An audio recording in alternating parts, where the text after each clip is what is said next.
Hello, my dear friends. Welcome to More Academy. I am Professor Anand More, and this is our fourth lecture on the topic of Introduction to Bookkeeping and Accountancy. Theory lecture रहेगा तो भी आप मेरे साथ हो, मुझे बहुत खुशी हो रही है, क्योंकि इसका मतलब आपको आगे चल के जब सीए बनना है, सीएस बनना है, खुद का बिजनेस चालू करना है, नहीं तो एक सक्सेसफुल एंटरप्रेन्योर बनना है, तो उसके लिए जरूरी है कि आपको कंसेप्ट क्लियरली समझ में आना चाहिए। और मैंने कुछ बताए बिना आप खुद ब खुद इस कंसेप्ट के लेक्चर को स्किप नहीं कर रहे हो, हर बार लेक्चर को अटेंड कर रहे हो। I am very happy for all of you. I am very sure that all of you are going to be very successful. चलो फिर let us start with our today's lecture, fourth lecture of introduction to book keeping and accountancy. इसमें मैं बात करने वाला हूं accounting concepts के ऊपर। इसके पहले हमने बहुत सारा अलग अलग चीजों का बात किया था। हमने क्या डिस्कस किया था, इवोल्यूशन ऑफ अकाउंटिंग कैसे हो गया, फिर वो देशी नामा मतलब क्या था, और अपना कौटिल्य का अर्थशास्त्र में उसका रेफरेंस आता है। फिर उसके बाद में हमने देखा था 1494 Fra Luca Pacioli, Luca de Borgo Pacioli, father of accounting, वो लियोनार्डो का दोस्त था, अगर याद रहेगा तो। ये सब चीजें डिस्कस की थी हमने। फिर हम लोगों ने वो मैनेजमेंट अकाउंटिंग मतलब क्या है, जॉइंट स्टॉक कंपनी कैसे बीच में आया था, और बाद में सोशल रिस्पांसिबिलिटी अकाउंटिंग कैसे है, वो भी सब डिस्कस किया था। Then we talk about features of accounting, qualitative characteristics, quantitative characteristics of accounting, utility किसको किसको होता है, फिर बुक कीपिंग और अकाउंटेंसी ये दो शब्दों के बीच का डिफरेंस क्या है, ये सब देख के हो गया था अपना फर्स्ट लेक्चर में। फिर सेकंड लेक्चर हमने और कुछ इंपॉर्टेंट चीजें डिस्कस की कि बेसिस ऑफ अकाउंटिंग क्या रह सकता है। बेसिस ऑफ अकाउंटिंग मतलब क्या बोला था हमने, अक्रूवल नहीं तो कैश सिस्टम, ऐसा दो अलग अलग चीजें हमने देखा था। उसके बाद में हमने देखा था कि ट्रांजैक्शंस कितने तरीके के हो सकते हैं। There can be a monetary transaction, non monetary transaction, barter transaction. फिर monetary transactions can be either cash और क्रेडिट। फिर कैश और क्रेडिट को समझने के लिए हमने एक टेबल बनाया था, उसको मैंने टिक मार्क क्रॉस मार्क करते गया था। आपने भी मेरे ख्याल से सॉल्व किया रहेगा, नहीं किया रहेगा तो प्लीज सेकंड लेक्चर देखिए, हाँ बिना भूलिए। चलो फिर बाद में हमने देखा था थर्ड लेक्चर में अलग अलग टर्म्स कि ट्रेडिंग कंसर्न मतलब क्या है, नॉन ट्रेडिंग कंसर्न मतलब क्या है, कैपिटल का मतलब क्या है, और लायबिलिटीज का मतलब क्या है। उसमें फिक्स्ड लायबिलिटीज मतलब लॉन्ग टर्म लायबिलिटीज मतलब नॉन करंट लायबिलिटीज, और करंट लायबिलिटीज कौन से होते हैं। फिर क्रेडिटर मतलब क्या, डेटर मतलब क्या, एक्सपेंडिचर कितने तरीके का रहेगा, capital expenditure, revenue expenditure, deferred revenue expenditure. फिर वो एसेट्स कैसे बनते जाएंगे, उसमें से फिक्स्ड एसेट्स या फिर नॉन करंट एसेट्स या फिर लॉन्ग टर्म एसेट्स, और करंट एसेट्स और फिक्टिशियस एसेट्स। फिर टेंजिबल इंटेंजिबल ऐसा भी कुछ सीखा था। फिर रेवेन्यू और इनकम के बीच का डिफरेंस सीखा था। और उसके बाद में अगर आपको याद रहेगा तो हम लोगों ने ट्रेड डिस्काउंट, कैश डिस्काउंट, उसके बारे में बात किया था। ट्रेड डिस्काउंट रिकॉर्ड नहीं करना है, कैश डिस्काउंट रिकॉर्ड करना है। बल्क क्वांटिटी परचेस के लिए trade discount, prompt payment, early payment के लिए कैश डिस्काउंट, ऐसी अलग अलग बातें अपनी करके हो गई थी। तो ये सब आपका रेडी है with so much of knowledge in your mind. Now we are going for additional layer of knowledge that is called as accounting concepts. तो चलो भाई फटाफट से चालू करता हूँ। गूगल बाबा मेरे बच्चे आ चुके हैं, सबका ध्यान मस्त से अपना स्क्रीन की तरफ है, मेरी तरफ है, कंसेप्ट की तरफ है। अब वो बाकी दुनिया को भूलने वाले हैं और सिर्फ पढ़ाई की तरफ ध्यान देने वाले हैं। तो चलो चलो जल्दी करेंगे। Yes, let us now consider the accounting concept. Just a minute, किधर गया मेरा प्रेजेंटेशन? या this is my presentation. Okay, आज अपने को सीखना है अकाउंटिंग कंसेप्ट्स। क्या है अकाउंटिंग कंसेप्ट्स? तो लास्ट लेक्चर में सीखा था वो क्या था, वो अकाउंटिंग टर्म्स थे, different terms which were used in accountancy for particular purposes which were having a specific meaning. काही स्पेशल शब्द ज्यांना अकाउंट्स मध्ये काही स्पेशल अर्थ आहेत ते आपले मागे बघून झालेत. आता अकाउंट्स मधल्या कन्सेप्ट कुठल्या कुठल्या आहेत, संकल्पना कुठल्या कुठल्या आहेत ते आपल्याला शिकायच्या आहेत. Okay, so accounting is rightly called as language of the business. ये तो हमने बहुत पहले लेक्चर से सीखा था, हिस्ट्री एंड लैंग्वेज ऐसा बात किया था मैंने. तो हिस्ट्री कौन क्रिएट कर रहा है? बिजनेसमैन. और उस हिस्ट्री को रिकॉर्ड कौन कर रहा है? अकाउंटेंट. लेकिन ये सिर्फ मुनीम जी नहीं, याद रखना, he is following certain concepts जिसकी वजह से बिजनेसमैन को फायदा होने वाला है. तो क्या फायदा है अकाउंट्स का कंसेप्ट का? Number one, reliable financial statements. अगर अकाउंटिंग का जो तुम्हारा फाइनेंशियल स्टेटमेंट तुम बनाने वाले हो साल के एंड में, वो अगर ये अकाउंटिंग कंसेप्ट्स को फॉलो करता रहेगा तो उस स्टेटमेंट को पढ़ने वालों के मन में उस स्टेटमेंट के ऊपर विश्वास रहेगा.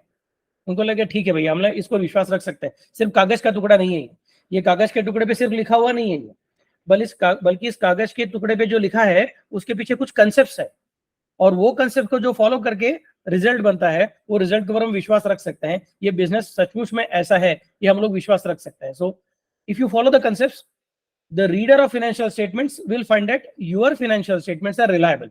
They will trust it. Second one, uniformity in presentation. एक ऐसे लिख रहा है, एक वैसे लिख रहा है, तो इन दैट केस प्रेजेंटेशन में गड़बड़ होती है. आपने देखा रहेगा 10th स्टैंडर्ड के एग्जाम के पहले आपका स्कूल में, कॉलेज में, स्कूल में, क्लासेस में, अलग अलग जगह पे आपने कुछ सेमिनार अटेंड किए रहेंगे कि पेपर कैसे लिखना है, तो वहां पे बहुत सारा बार लिख के रखते हैं, बताते हैं आप लोगों को कि क्वेश्चन नंबर कैसे लिखो, नया पेज पे नया क्वेश्चन सॉल्व करो वगैरह वगैरह, मतलब प्रेजेंटेशन की टेक्निक, हर एक पॉइंट को अंडरलाइन करो, एक क्वेश्चन खत्म हो गया दूसरा क्वेश्चन चालू करने का तो नए पेज पे सब क्वेश्चन रहेगा तो कम से कम एक लाइन छोड़ो। What are they trying to tell you कि यूनिफॉर्मिटी इन प्रेजेंटेशन लाओ, जिसकी वजह से जो तुम्हारा पढ़ने वाला है उसको भी ये बच्चे का पेपर वो बच्चे का पेपर कंपेयर करना को ईजी हो जाएगा अगर वो कंपेयर करते रहेंगे तो। अकाउंट्स में तो कंपलसरी फाइनेंशियल स्टेटमेंट को कंपेयर करने वाले ही है, मतलब यूनिफॉर्मिटी रहेगा तो कंपेयर कर सकेंगे, कंपेयर कर सकेंगे तो इन दैट केस आपके बिजनेस में लोग इन्वेस्ट करने का चांसेस बढ़ता है। कंपेयर नहीं कर सकते रहेंगे तो लोग बोलेंगे यार जाने दो, ये कुछ तो अलग ही चीज है, ये पता ही नहीं कौन सा एनिमल है। अगर घोड़ा है तो भाई घोड़े जैसा है, तो इन दैट केस मैं इसको पाल सकता हूँ, इसको यूज कर सकता हूँ, ये तो कुछ है ही नहीं, समझ में नहीं आ रहा है घोड़ा है कि गधा है कि क्या है कि क्या नहीं चाहिए। तो यूनिफॉर्मिटी रहेगा तो people can trust your financial statements, people can look it in a more proper manner, they can invest in your business, they can lend your business, they can deal with your business. तो concept को follow करना उसके लिए जरूरी है, तो क्योंकि उसकी वजह से अपना प्रेजेंटेशन में यूनिफॉर्मिटी आता है। Next, generally acceptable basis for measurement. तो सब लोग क्या करेंगे, अभी देखो एक बोलता है कि सर मेरे पास क्या है मालूम है, मैं इतना किलोमीटर भागा, और दूसरा बोलता है मैं इतना माइल्स भागा, उनको समझने को डिफिकल्ट जाता है। इतना सेल्सियस टेम्परेचर है, इतना फ़ारेनहाइट टेम्परेचर है, तो समझने को डिफिकल्ट जाता है। अगर सबने सेल्सियस की बात की तो समझने को ईजी होता है, सबने किलोमीटर की बात की समझने को ईजी होता है। तो वैसे ही अकाउंट्स क्योंकि एक कंसेप्ट को फॉलो करके प्रिपेयर किया रहेगा तो तुम्हारा मेजरमेंट का कंसेप्ट सेम रहने वाला है, मतलब बाकी लोगों को इसके ऊपर विश्वास रखने को ईजी जाएगा, कंफ्यूजन नहीं होगा। Proper information to all, concept को फॉलो किया रहेगा तो अल्टीमेटली क्या होगा, जिसको जो इंफॉर्मेशन मिलना चाहिए वो इंफॉर्मेशन उनको ठीक से मिलेगा। मतलब लोग बोलेंगे ठीक है यार, इस बिजनेस को समझ के लेने के लिए इस बिजनेस में जाने की जरूरत नहीं है, इसके ऑफिस को विजिट करने की जरूरत नहीं है, इनके बिजनेस में 2-4 दिन बिताने की जरूरत नहीं है, बल्कि फाइनेंशियल स्टेटमेंट को समझ के अपने को जो चाहिए वो रिलेवेंट इन्फॉर्मेशन मिल जाएगा। हमको तो इस बिजनेस के साथ शादी नहीं करनी है, हमको एक छोटा सा डिसीजन लेना है कि इनको लोन दे के ना दे, कितना लोन दे, इनको गुड सप्लाई करे कि ना करे, कितने महीने का क्रेडिट दे, ये चेक करने के लिए बिजनेस के साथ ज्यादा रिश्ता बनाने की जरूरत नहीं है। सिर्फ फाइनेंशियल स्टेटमेंट को देखूंगा तो भी मुझे जितने इंफॉर्मेशन की जरूरत है वो मिल जाती है। ये कब होगा, अगर अकाउंटिंग कंसेप्ट फॉलो किया रहेगा तब होगा। And last point, valid and appropriate assumptions. हम जो अजम्पशंस कर रहे हैं वो वैलिड अजम्पशंस रहेंगे अगर हमने कंसेप्ट को फॉलो किया रहेगा तो, जिसका मतलब लोगों को इस स्टेटमेंट के ऊपर, इस बिजनेस के ऊपर विश्वास रखने को ईजी जाएगा। तो भैया अकाउंटिंग कंसेप्ट बहुत ही इंपॉर्टेंट है। मैं सच बोलता हूँ, जब मैं स्टूडेंट था तो मुझे तो ये टॉपिक सिखाया नहीं गया था। मैं मेरे टीचर्स को गुस्सा नहीं करता, उन्होंने मुझे बहुत अच्छा सिखाया हुआ है, लेकिन तब उन्होंने बोला आनंद पढ़ ले तू, और मैंने तो आपके जैसा ही था, मैं बोला ठीक है बाद में पढ़ूंगा, बाद में पढ़ूंगा, तो बाद में रह गया। और जब मैं सीए करने को चालू किया तब मुझे समझा, रही यार ये टॉपिक तो मुझे बहुत पहले ही सिखाया हुआ था, पहले ही बताया हुआ था, टेक्स्ट बुक में सब इन्फॉर्मेशन है, मैंने घंटा किया था। तो तब से मैंने डिसाइड किया है कि मैं जिसको जिसको सिखाऊंगा उसको बोलूंगा राजा कंसेप्ट का टॉपिक को बिल्कुल कंटाला मत कर, इसमें और आगे इनडेप्थ पढ़ाई करने को मिलेगा, लेकिन वो इनडेप्थ पढ़ाई जब करने को जाने वाला है तब इजी जाना चाहिए, इसके लिए 11वीं में इसको ठीक से पढ़ाई कर। तो मेरे टीचर्स को जब मैं फिर से मिला, बोला सर ये कंसेप्ट, सर बोलते चल फटाफट से दिखेंगे।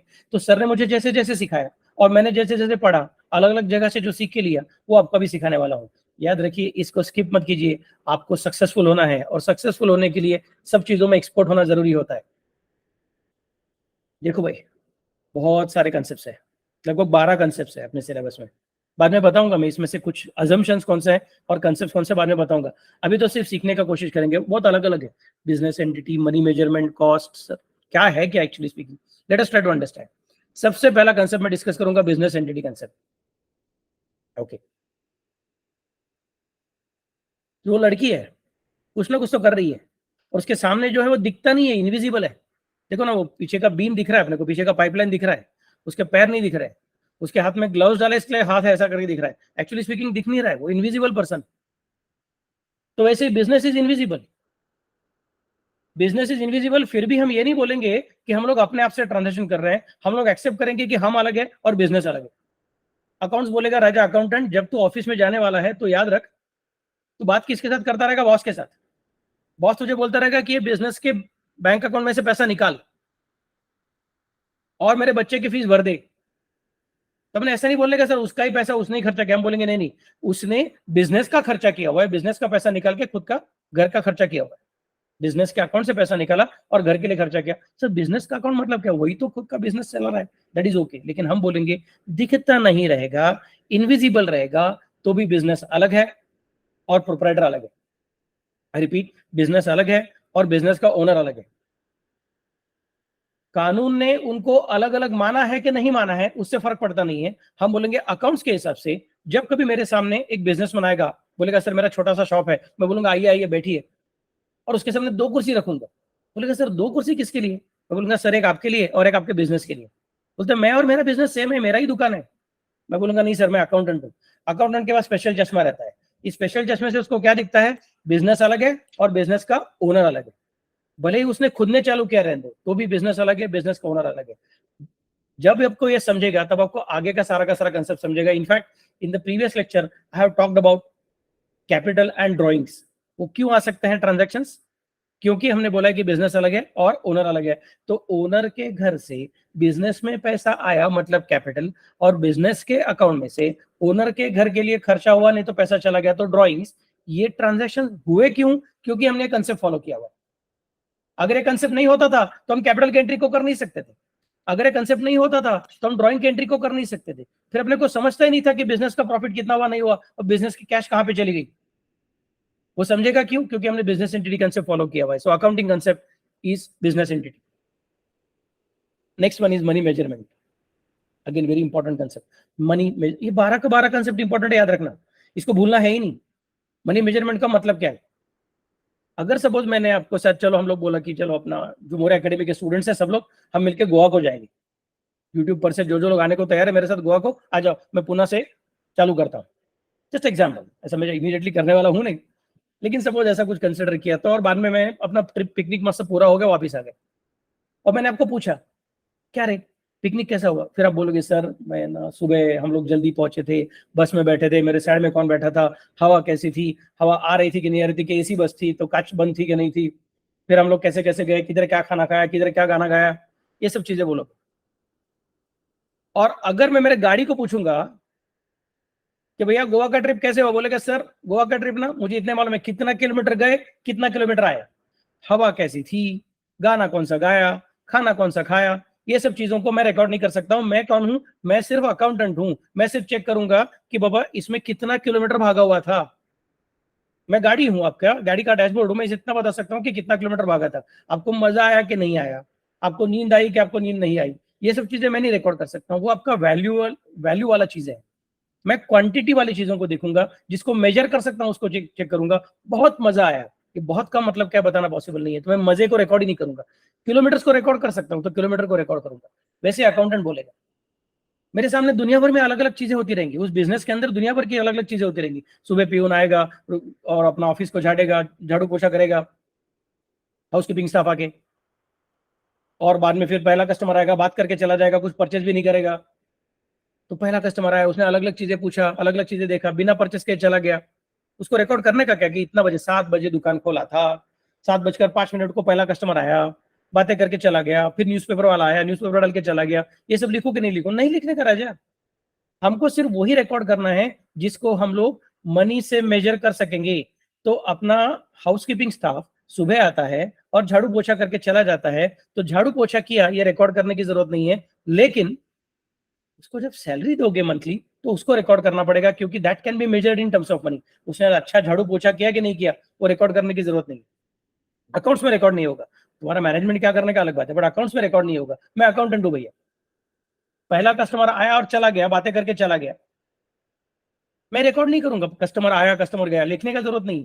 जब ट्रांजैक्शन होगा तब रिकॉर्ड करूंगा, और वो ट्रांजैक्शन जिसको मैं मॉनिटरली मेजर कर सकता हूं उसी को रिकॉर्ड करूंगा।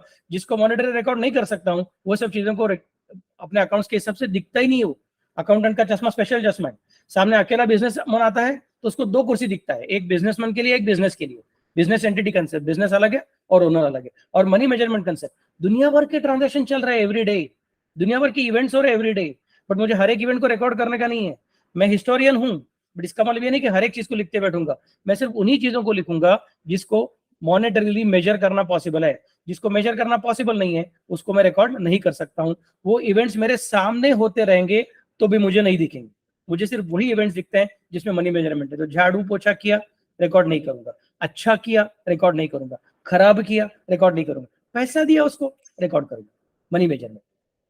कस्टमर आया, कस्टमर गया, रिकॉर्ड नहीं करूंगा। कस्टमर आया, गुड्स परचेस किया, भले ही पैसा नहीं दिया रहेगा लेकिन बाद में पैसा मिलने वाला है, क्रेडिट पे लिया रहेगा उसने, मैं बोलूंगा रिकॉर्ड कर दू। कस्टमर आया, पैसा देके चला गया, मैं बोलूंगा रिकॉर्ड कर दू। पैसे का वैल्यू आ गया ना, रिकॉर्ड करना है। पैसे का वैल्यू नहीं है, रिकॉर्ड नहीं करना है। Anything which does not which is not possible to be measured in terms of money should be ignored. Anything which is possible to be measured in terms of money, that to be recorded. Customer आया, झगड़ा करके चला गया, goods लेके चला गया, लेकिन good झगड़ा किया, उस झगड़े की वजह से अपने को गुस्सा आया, रिकॉर्ड नहीं करने का। नहीं सर, बिजनेसमैन का हिस्ट्री रिकॉर्ड कर रहा हूं, तो उसको गुस्सा आया, रिकॉर्ड करता हूँ। सॉरी भैया, ये नहीं। उसने कितने रुपए का ट्रांजेक्शन किया बोला, एक कस्टमर आया, प्यार से बात करके गया, कस्टमर भी खुश, ओनर भी खुश, उतने ही रुपए का गुड्स लिया। पहला कस्टमर 1000 रुपए का गुड्स लिया, दूसरा कस्टमर 1000 रुपए का गुड्स लिया। पहला कस्टमर गुस्सा देके गया, दूसरा कस्टमर प्यार देके गया, खुशी देके गया, लेकिन रिकॉर्ड का क्या, रिकॉर्ड क्या करना है? 1000 रुपए का ट्रांजेक्शन, 1000 रुपए का ट्रांजेक्शन। गुस्से को रिकॉर्ड नहीं कर सकते हो, प्यार को रिकॉर्ड नहीं कर सकते हो। बिजनेसमैन एक्सपायर हो गया, बुक्स में एंट्री नहीं हो सकता है। साइड में कंपटीटर का बिजनेस आया, रिकॉर्ड नहीं हो सकता क्योंकि उसमें हमारा ट्रांजेक्शन नहीं है। ट्रांजेक्शन होंगे तो रिकॉर्ड करना है, और वो भी कौन से ट्रांजेक्शन? जिसको मॉनिटरली मेजर करना पॉसिबल है। जिसको मेजर करना पॉसिबल नहीं, अकाउंटेंट को दिखते ही नहीं है, simple. Okay, next concept is cost concept. अच्छा कंसेप्ट है, क्या हुआ देखा ना आपने? Let us take an example. Sir, मैंने ना जमीन परचेस किया था बिजनेस के लिए, बिजनेस चालू किया, उसके लिए जमीन परचेस किया था। कितने में परचेस किया था? सर जरा दूर परचेस किया था, सिटी से थोड़ा दूर था, तो 1 लाख रुपए में परचेस किया था। लेकिन बाद में 1 साल हो गया, 10 साल हो गए, 15 साल हो गए, 20 साल हो गए, बिजनेस चल रहा है, मस्त से चल रहा है सर। और वो 20-25 साल में जिस जमीन का कीमत 1 लाख रुपया था, उसका कीमत आज 1 करोड़ रुपया हो गया है। 20-25 सालों में 1 लाख की चीज, 1 लाख की जमीन 1 करोड़ की हो गई, तो सर उसकी वैल्यू बढ़ गई। तो बोलता हूँ ठीक है फिर। तो सर मेरे बुक्स में जब मैंने परचेस किया तो 1 लाख में रिकॉर्ड करके रखा था, मनी मेजरमेंट कंसेप्ट, तो 1 लाख में रिकॉर्ड करके रखा था। लेकिन सर उसकी वैल्यू अपने आप जमीन का साइज नहीं बढ़ रहा है, साइज उतना ही, उसके ऊपर का फैक्ट्री बिल्डिंग भी वैसे ही है, जो काम कर रहा था वही काम अभी भी कर रहा हूं, सिर्फ उसका वैल्यू बढ़ते जा रहा है। तो सर मैं अभी बुक्स में वो 1 लाख जो लिखा था ना, उसको कट करके वहां पे 1 करोड़ लिख दूं क्या? मैं बोलूंगा ये बिल्कुल नहीं होगा। All the transactions must be recorded at there cost, simple. उसका आजकल का मार्केट वैल्यू क्या है उससे कुछ फर्क पड़ता नहीं है, उसका वैल्यू बढ़ते गया रहेगा तो भी उसको रिकॉर्ड करने की जरूरत नहीं है, वरना बाद में आपका बिजनेस को बड़ा झटका बैठ सकता है। जैसे इस लड़के को बलून फूट गया है, वैसा बिजनेस को बाद में कभी झटका बैठ सकता है। हाँ, अगर ऐसी कुछ चीज है कि आप बिजनेस अभी बंद करवाने वाले हो तो ठीक है, फिर मैं मार्केट वैल्यू के बारे में बात कर सकता हूँ, वरना एवरी ट्रांजेक्शन और एवरी एसेट और every particular event should be recorded at its own cost to the business. उसका आजकल का मार्केट वैल्यू से हमको कुछ फर्क पड़ता नहीं है। अगला पॉइंट, सर मैंने टीवी परचेस किया, मैं बोलूंगा शाबाश, किधर लगाने वाला है? सर घर में लगाने वाला हूँ, तो ड्राइंग करके रिकॉर्ड कर। नहीं सर, बिजनेस में लगाने वाला हूँ, ऑफिस में लगाने वाला हूँ, मेरा शेयर मार्केट का ट्रेडिंग का काम चलता है, तो ऑफिस में टीवी लगाने वाला हूँ। Good, very nice. तो सर टीवी परचेस किया, मैं बोलूंगा अच्छी बात, कौन सा परचेस किया? सर 56 इंच वाला परचेस किया। ओके, वेरी नाइस, बड़ा टीवी है, लगा दे। कितने में परचेस किया? सर बहुत मजे की बात, ये टीवी ना एक्चुअली स्पीकिंग 90,000 रुपीज का था, लेकिन स्पेशल डिस्काउंट ऑफर चलो था, तो मैंने 45,000 में परचेस किया। तो क्या बात है, मतलब सर मालूम है क्या, कल हमारा साइड का हमारा जो दूसरा बिजनेस है, नेबर वाला बिजनेस है, नेबर का बिजनेस है, उसने यही टीवी परचेस किया 90,000 में, और हमको 45,000 में मिल गया सर, क्योंकि हम लोग लकी निकले थे। बोला वेरी नाइस। तो सर रिकॉर्ड करो ना, अभी टीवी 90,000 का परचेस किया, मैं बोलूंगा वही राजा, 90,000 का नहीं रिकॉर्ड करने का, वो मेरे हीरो, वो मेरी हीरोइन, 90,000 को रिकॉर्ड नहीं करने का है, इसको 45,000 में रिकॉर्ड करने का है, because transaction should be recorded at their own cost to your business.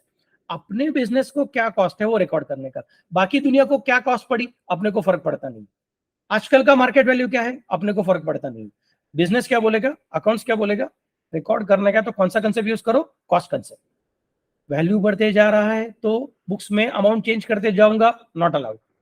दूसरे ने ज्यादा अमाउंट पे परचेस किया था, मैंने कम अमाउंट पे परचेस किया है, तो मैं ज्यादा अमाउंट पे रिकॉर्ड करूंगा? नहीं, अपने अमाउंट पे रिकॉर्ड करो। उल्टा भी हो सकता है, हमने 90,000 में परचेस किया, उन्होंने 45,000 में परचेस किया, मैं उनको कुछ फर्क पड़ता नहीं, तुम फिर भी तुम्हारे कॉस्ट के हिसाब से लिखो।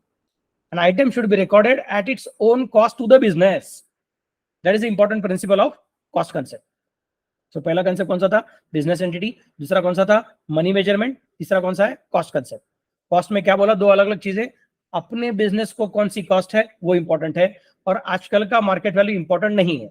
एक्चुअली स्पीकिंग, आजकल का मार्केट वैल्यू इंपॉर्टेंट रह सकता है, लेकिन वो जो करंट एसेट्स रहते हैं ना, करंट एसेट्स, याद है कि आपको स्टॉक, डेटर्स, कैश, बैंक, ऐसा मैंने बोला था। तीसरा लेक्चर में अलग अलग पॉइंट बोले थे हमने कि वो fixed assets, non current assets जो रहेंगे वो, और जो करंट एसेट्स रहेंगे वो। तो फिक्स एसेट्स के लिए कंपलसरी कॉस्ट कंसेप्ट, उसमें ऑप्शन ही नहीं। और जो करंट एसेट्स रहेंगे, नॉन करंट नहीं, करंट एसेट्स रहेंगे, वो करंट एसेट्स में जैसे कि स्टॉक, जो दुकान में भी हमने पैकिंग करके रखा हुआ है, कभी भी कस्टमर आएगा फट से बेच देंगे, उसके लिए हम लोग बोल सकते हैं कॉस्ट और market price which ever is lower, lower, higher नहीं। सर ऐसा क्यों? वो भी आएगा, अगला एक कंसेप्ट है, उसकी वजह से करंट एसेट्स का वैल्यू में अपने को कॉस्ट कंसेप्ट की जगह पे और एक चीज ऐड करना पड़ता है, कॉस्ट और market price which ever is lower. लेकिन बेसिक चीज याद रखो, पहला का पॉइंट क्या आएगा, रिकॉर्ड करते वक्त क्या आएगा, रिकॉर्ड करते वक्त हमेशा cost, whether it is non current और इट इज करंट, रिकॉर्ड करते वक्त हमेशा कॉस्ट। बाद में कैरी फॉरवर्ड करने के टाइम कभी कभी कुछ चीजें चेंज हो सकती है, but I am repeating for the last time, every item to be recorded at its own cost to the business. Today's market value is not important at the time of doing the transaction, and market value is the cost to others is also not important for the purpose of recording the transaction. Very important concept, cost concept.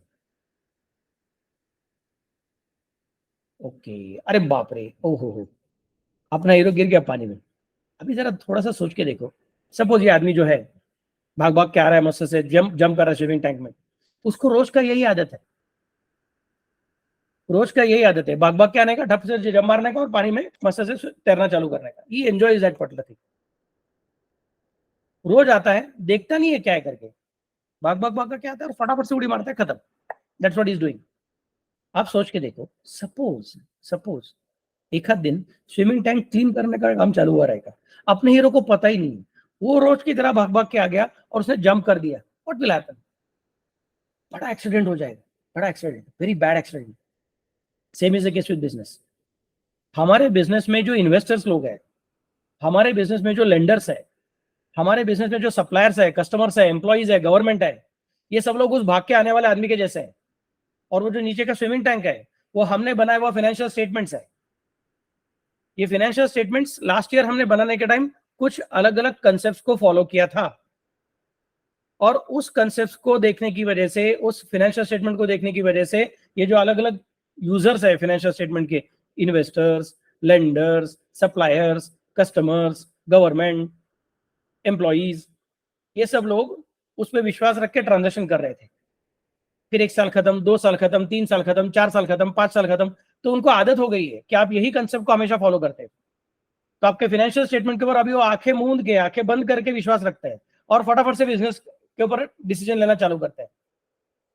तो जिस दिन swimming tank में अगर वो cleaning का काम चले, इसके लिए पानी निकाला रहेगा, तो पहले उनको क्या करना पड़ेगा, वहां पे उनको बड़ा एक बोर्ड लगाना पड़ेगा, आज टैंक बंद है, आज हमेशा की तरह चीजें चल नहीं रही है, we are not consistent like our yesterday or for so many days, today our behavior is different, it is not consistent with our past, तो please don't run, please don't jump, क्योंकि हमने सिस्टम को change किया हुआ है, आज करोगे तो गड़बड़ हो जाएगी, या फिर जंप करने के पहले ये तो देख लो भाई कि क्या है क्या नहीं है।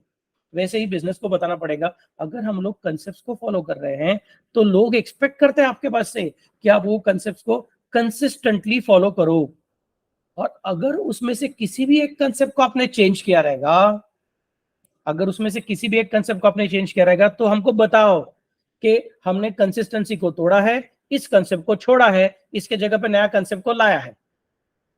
तो तुमको फाइनेंशियल स्टेटमेंट के नीचे बड़े अक्षर में लिखना पड़ेगा कि भैया ऐसा ऐसा हो चुका है कि हमारा कंसिस्टेंसी टूट चुका है, एक कंसेप्ट को चेंज किया है, 1 2 3 कितने कंसेप्ट को चेंज किया है, तो पुराना कंसेप्ट क्या था और नया कंसेप्ट कौन सा फॉलो कर रहे हो, ये तुमको बताना पड़ेगा। Because people believe that if you are preparing the statements like this today, then you have been doing this like this for so many years in the past also, so they can say that अच्छा last year का और current year का compare करो। हाँ, compare क्यों कर सकते हो, क्योंकि हमको लगता है इधर का कंसेप्ट सेम है, और अगर तुमने कंसेप्ट चेंज किया रहेगा तो एक्चुअली कंपेरेबिलिटी टूट गया है, वो qualitative characteristic of books of accounting टूट गया है। तो तुमको बताना पड़ेगा नहीं यार, आप पिछले साल के साथ इसको कंपेयर मत करना, क्योंकि इसमें कंसिस्टेंसी नहीं है, दोनों अलग अलग है। सो कंसिस्टेंसी रखना जरूरी क्यों है, क्योंकि लोग अज्यूम करके चलते हैं कि आप जैसा आज बिहेव कर रहे हो वैसा ही कल बिहेव करते थे, जो चीजों को आज फॉलो कर रहे हो वही कल फॉलो करते थे, वही परसों, वही उसके पहले, पिछले अनेक सालों से आप वही फॉलो करते आ रहे हो। ऐसा अज्यूम करके लोग आपके बिजनेस को और आपके फाइनेंशियल स्टेटमेंट को चेक करते रहते हैं। तो अगर आपने कंसिस्टेंसी को तोड़ा रहेगा तो उनको बताना आपका जिम्मेदारी है, और जहां तक हो सके वहां तक आप कंसेप्ट को चेंज करो ही मत। एक बार कंसेप्ट फॉलो करो, उसको हमेशा फॉलो करते रहो, बार बार चेंज मत करो। मैं ये नहीं बोल रहा हूँ कि कभी भी चेंज मत करो, लेकिन कब चेंज करने का 11वीं में इंपॉर्टेंट नहीं है, बाद में सिखाऊंगा। 12वीं करके आओगे, सीए फाउंडेशन करने का आओगे, तब आराम से डिटेल में सिखाऊंगा कि सर एक बार फॉलो किया हुआ कंसेप्ट कब चेंज कर सकता हूं। लेकिन जहां तक हो सके वहां तक एक बार फॉलो किया तो कंसिस्टेंटली फॉलो करना आपका जिम्मेदारी है, वरना इन्वेस्टर को आप फंसा रहे हो, गवर्नमेंट को फंसा रहे हो, लेंडर्स को फंसा रहे हो, तो उनको तकलीफ हो सकती है। वो तकलीफ नहीं होनी चाहिए, इसलिए अपने को और जिम्मेदारी बढ़ जाती है बाद में। सो बाद में की बातें बाद में, अभी याद रखना कंसिस्टेंसी मतलब क्या है। एक बार कंसेप्ट फॉलो किया तो उसको हमेशा फॉलो करते रहने का है। That's one of the important concept. Okay, क्या हो गया? ये तो बहुत फेमस सीन है।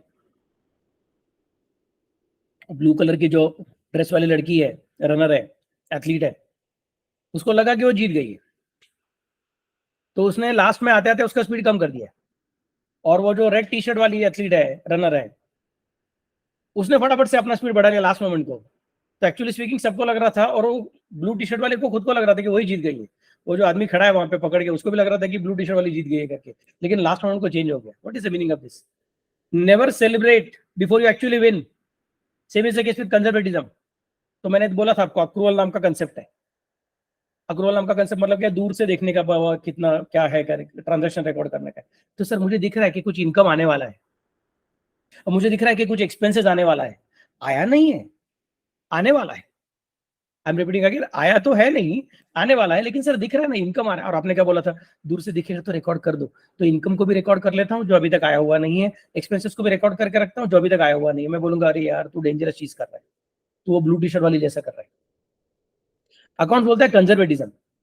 कंजर्वेटिज्म का मतलब क्या है? होप फॉर द बेस्ट, उसका प्रॉब्लम नहीं है, but prepare for the worst. Hope for the best but prepare for the worst. मतलब क्या करना क्या? Never celebrate too early. Income जब तक पूरा गारंटी नहीं होगा कि इनकम मिलने वाला है, एक तो मिल चुका है, नहीं तो पूरा गारंटी से मिलने वाला है। हम इसको अगर नहीं मिला तो कोर्ट में जाके वसूल करवा सकते हैं। इतना पूरा गारंटी जब तक नहीं होगा तब तक इनकम को रिकॉर्ड करने का नहीं। पूरा गारंटी होना चाहिए इनकम का। एक तो मिल चुका है मतलब अभी तो टेंशन ही नहीं, या फिर पूरा गारंटी कि मिलने ही वाला है, और अगर नहीं मिलेगा तो हम लोग कोर्ट में जाके वसूल करवा के लेंगे, और कोर्ट अपने हिसाब से चलेगा क्योंकि हमारा ट्रांजेक्शन कंप्लीट है। तो हम इनकम को रिकॉर्ड कर सकते हैं। एंटीसिपेट मत करो इनकम को, एंटीसिपेट मत करो। एक्सपेंसेस को लेकर एंटीसिपेट कर दो। सो कंजर्वेटिज्म को अगर मुझे एक शब्द में बोलने का रहेगा, मैं बोलूंगा never anticipate your incomes and gains but always anticipate your expenses and losses. I repeat, never anticipate your incomes and gains, but always anticipate your expenses and losses. Another example, मैंने ऐसा बोल दिया, चलो अपने मोरे एकेडमी के जो YouTube के students है, जो लोग लाइक करेंगे, कमेंट करेंगे, शेयर करेंगे, और बाद में 11वीं में अपने को 100 में से 100 मार्क लाके देंगे, उनको मैं 1 लाख रुपए का प्राइस दूंगा। जस्ट एग्जाम्पल, अभी तक मैंने ऐसा कुछ डिक्लेयर किया हुआ नहीं है, बट जस्ट एग्जाम्पल। सपोज अगर मैंने ऐसा बोला कि मोरे एकेडमी का यूट्यूब चैनल देख के जो पास हो जाएगा, फर्स्ट रैंक लेके आएगा अपना स्कूल में, कॉलेज में, 100 में से 100 मार्क वगैरह करके, 12वीं में वगैरह करके, उसको मैं 1 लाख रुपए का प्राइस दूंगा। तुमने सच में सोचना चालू कर दिया, अरे क्या बात है, मैं तो अभी मस्त से पढ़ाई कर रहा हूँ, अब तो मैं 100 में से 100 मार्क लेके आ ही जाऊंगा। मुझे दिख रहा है, सर सिखा रहे हैं, मुझे समझ में आ रहा है, मैं रोज बराबर 9 बजे आके बैठ रहा हूँ, मैं कंटाला नहीं करता हूँ, मुझे समझ में आने वाला है, देयर इज नो टेंशन। ऐसा सोच के तुम लोग अभी का भी मन में सोच रहे 1 लाख। फिर मम्मी डैडी को बोल करेगा, मम्मी डैडी टेंशन मत लो, अगले साल अपने पास 1 लाख रुपए आने वाला है, बोलो आपको क्या चाहिए? बाइक चाहिए आपको, मैं आपके लिए बाइक लेके देता हूँ, नहीं तो मैं आपको ये लेके देता हूँ। बोले आप बड़े बड़े अपने छोटे भाई को, छोटी बहन को, अलग अलग सबको प्राइजेस आपने गिफ्ट प्रॉमिस करके रखा हुआ है। मैं बोलूंगा यार तू बहुत डेंजरस चीज कर रहा है, अभी तो मैंने सिर्फ प्राइस क्या वो डिक्लेयर किया हुआ है, अभी तक पढ़ाई होने का बाकी है, पढ़ाई होने के बाद में तुमने जीतना बाकी है, जीतने के बाद में पैसा आना बाकी है, उसके बाद में आनेगा ना बाकी सब चीज। तो अभी से क्या लोगों को प्रॉमिस कर रहा है, अभी से क्या खुद के मन में ड्रीम्स पूरा करके रखा है कि मैं ये करूंगा वो करूंगा। That's not something which is done. तो वो ब्लू टी शर्ट वाली जैसा हो जाएगा। कंजर्वेटिज्म बोलते हैं नहीं नहीं नहीं, नुकसान हो सकता रहेगा ना, तो बी कंजर्वेटिव, लिख लो अरे नुकसान हो गया तो क्या, लेकिन इनकम आता रहेगा तो डायरेक्टली मत लिखो, जब वो आएगा तब लिखो, उसके पहले मत लिखो। आइदर वो आना चाहिए, नहीं तो वो आने का पूरा गारंटी होना चाहिए, उसके पहले नहीं लिखने का। सो रिपीटिंग अगेन, कंजर्वेटिज्म का मतलब क्या है? Never anticipate your incomes and gains. Income को कब रिकॉर्ड करना है? Only when it is actually received और there is a full guarantee that we can receive it, तब उसको अपने को रिकॉर्ड करना है। एक्सपेंसेस को अगर थोड़ी सी भनक भी लग गई कि शायद ये बढ़ सकता है, कम हो, तो मैं बोलेंगे ठीक है लिख लो, झंझट नहीं चाहिए। So hope for the best but don't record for the best and prepare for the worst. मतलब एक्सपेंसेस है ना, पहले से रिकॉर्ड करेगा तो conservatism. Never celebrate too early. Profit हुआ खुश मत होना, प्रॉफिट सचमुच में हुआ तो ही बोलेगा प्रॉफिट हो गया। एक्सपेंसेस लॉस हुआ नहीं रहेगा तो भी रेडी रहो कि यार लॉस हो चुका है, रिकॉर्ड कर दिया तो भी चलेगा। बाद में शायद वो लॉस नहीं हुआ तो और भी अच्छी बात, लेकिन हो गया तो हमने ऑलरेडी प्रिपेयर करके रखा था मन को, तो there is no difficulty. Income के बारे में don't be too optimistic. Expenses के बारे में बी प्रेडिक्टिव कि बाबा नहीं मुझे प्रेडिक्ट करके रखना है, अभी से रिकॉर्ड करके रखना है, then we are going to be winning. जल्दी से सेलिब्रेट करने वाले नहीं है। Never anticipate your incomes and gains, always anticipate your expenses and losses, conservatism. Okay, then comes the next point. अगला कंसेप्ट जेम्स बॉन्ड है। ओके, मेरे ख्याल से शॉन कॉनरी है, बहुत मस्त एक्टर है, आपने शायद देखा रहेगा, जेम्स बॉन्ड का पुराना मूवी है। इसमें छोटी सी गड़बड़ है, अगर आप उस सीन को देखोगे आपको समझेगा कि एनीबडी कैन मेक आउट कि सर वो एक्चुअली स्पीकिंग स्टूडियो में बैठा हुआ है, वो कुछ गाड़ी चला नहीं रहा है, झूठ मूठ का एक्टिंग कर रहा है कि गाड़ी चला रहा हूं। तो ये गड़बड़ वाली चीज है सर, गाड़ी एक्चुअली स्टेशनरी है, गाड़ी चली नहीं रही है, फिर भी वो बोल रहा है कि मेरी गाड़ी चल रही है, मेरी गाड़ी चल रही है, एक्टिंग करके दिखा रहा है। तो बिजनेस को याद रखने का है कि अगर तुम्हारी गाड़ी चलती रहेगी, मतलब बिजनेस चलता रहेगा, तो फिर बिजनेस चलता रहेगा, उसके हिसाब से रिकॉर्ड्स बनाओ। और अगर तुम्हारा बिजनेस चलता नहीं रहेगा, अगर तुम्हारा बिजनेस अभी तुम बंद करने वाले रहोगे, तुमने डिसीजन लेके हो गया रहेगा कि अब मैं बिजनेस को बंद करने वाला हूं, तो फिर अभी बुक्स ऑफ अकाउंट्स या फिर फाइनेंशियल स्टेटमेंट बनाने का टेक्निक थोड़ा चेंज हो जाएगा, क्योंकि ये अलग सिस्टम है। पहला सिचुएशन में तुमने क्या कंसिडर किया, मैं बिजनेस को चलाने वाला हूं, लॉस हो रहा है लेकिन फिर भी चलाने वाला हूं, तो अकाउंट्स मेंटेन करने का और फाइनेंशियल स्टेटमेंट बनाने का टेक्निक चेंज हो जाएगा। और अगर तुम बोलोगे नहीं सर मैंने डिसाइड कर लिया है, प्रॉफिट हो रहा है लेकिन अब मुझे कंटाला आया, मैं बिजनेस को बंद करने वाला हूं, अगर बंद करने का सोच रहे हो तो फिर तुमको उसको बनाने का टेक्निक थोड़ा चेंज करना पड़ेगा। जब तुम्हारा बिजनेस चल रहा है तो बंद करने के टेक्निक के हिसाब से मत बनाओ, और जब तुम्हारा बिजनेस बंद हो रहा है तो चलने वाले टेक्निक के हिसाब से मत बनाओ। सर बंद करने का टेक्निक, चलने का टेक्निक मतलब क्या है? अगर आपको याद रहेगा तो मैंने बोला था वो कॉस्ट कंसेप्ट, वो बलून का जीआईएफ याद है क्या आपको, वो फूट गया करके, तब मैंने बोला था कि if it is purchase at ₹1 lakh और 20-25 साल हो गए हैं और उसका कीमत 1 करोड़ हो गया है, लेकिन अगर तुम्हारा गोइंग कंसर्न है, मतलब तुम बोल रहे कि नहीं सर आज भले ही उसका कीमत 1 करोड़ हुआ रहेगा तो मैं बेचने वाला नहीं हूं सर, मैं तो बिजनेस चलाऊंगा, मुझे वो जमीन को बेच के मिलने वाले फायदे को लेने का इंटरेस्ट नहीं है, मुझे बिजनेस चलाने में इंटरेस्ट है। मैं बोलूंगा फिर याद रख वो 1 लाख को 1 लाख ही रहने दे, उसको 1 करोड़ मत कर, क्योंकि तेरा गोइंग कंसर्न है। और अगर तुमने डिसाइड किया रहेगा सर नहीं अभी कंटाला, अभी मैं थक गया, 20-25 साल से बिजनेस कर रहा हूँ, अब मैं थक गया, अब मैं रिटायर होना चाहता हूँ, ओके, अब शायद मैं उस लैंड को बेच दूंगा, ओके, मतलब तुमको 1 करोड़ रुपए मिल सकता है, यस, फिर अभी तुम उसका वैल्यू चाहे तो चेंज कर सकते हो, 1 लाख की जगह पे 1 करोड़ पे लेके जा सकते हो, because now yours is not a going concern but yours is probably a dissolving concern, ending concern. तो गोइंग कंसर्न रहेगा तो अलग ट्रीटमेंट होता है, और डिसॉल्विंग कंसर्न रहेगा तो अलग ट्रीटमेंट होता है। तो जब तुम तुम्हारे बुक्स ऑफ अकाउंट्स बना रहे हो तो जनरली जो भी कोई बुक्स ऑफ अकाउंट्स को देखता है, आपके फाइनेंशियल स्टेटमेंट को देखता है, बैंकर है, गवर्नमेंट है वगैरह करके, तो वो अज्यूम करके चलते हैं कि आप वो जिसका फाइनेंशियल स्टेटमेंट देख रहे हैं वो आपका बिजनेस एक गोइंग कंसर्न, चलने वाला बिजनेस है, ऐसा सोच के, मतलब उनके दिमाग में है कि अगर बैलेंस शीट में एसेट साइड में लैंड एंड बिल्डिंग का अमाउंट 1 लाख दिखता है तो वो 1 लाख में परचेस किया था, सर वो 1 करोड़ रहेगा तो उनको लगेगा कि तुमने 1 करोड़ में परचेस किया था, नहीं सर लेकिन मेरा तो बिजनेस में डिसॉल्व करने वाला हूं, तो फिर तुमको नीचे लिखना पड़ेगा कि वो जो हमारा एसेट है that is recorded at today's realisable value, not recorded at cost, because ours is not a going concern, the financial statements are prepared without thinking that it's a going concern but by thinking that it's a dissolving concern. तो पढ़ने वाला समझेगा अच्छा मतलब ये business बंद होने वाला है, मतलब इसको मुझे अभी शायद लोन देने की जरूरत नहीं है क्योंकि ये बंद होने वाला है, then it becomes easy for the reader to understand what is happening। तो कंसेप्ट बोलता है कि अगर आप गोइंग कंसर्न फॉलो करते रहोगे तो उसके हिसाब से बुक्स ऑफ अकाउंट बनाओ, और अगर गोइंग कंसर्न फॉलो नहीं करते रहोगे तो लोगों को बताओ भैया कि गोइंग कंसर्न नहीं है। झूठ मूठ का जॉइंट फोनगिरी मत करो, दिखाने का कि हाँ चलेगा चलेगा, लोगों के ऐसे लोन लेके रखने का और बाद में फिर पैसा डुबा के भाग जाने का, ये सब चीजें नहीं चलेगा। तो गोइंग कंसर्न है तो गोइंग कंसर्न जैसा, और डिसॉल्विंग कंसर्न है तो डिसॉल्विंग कंसर्न जैसा।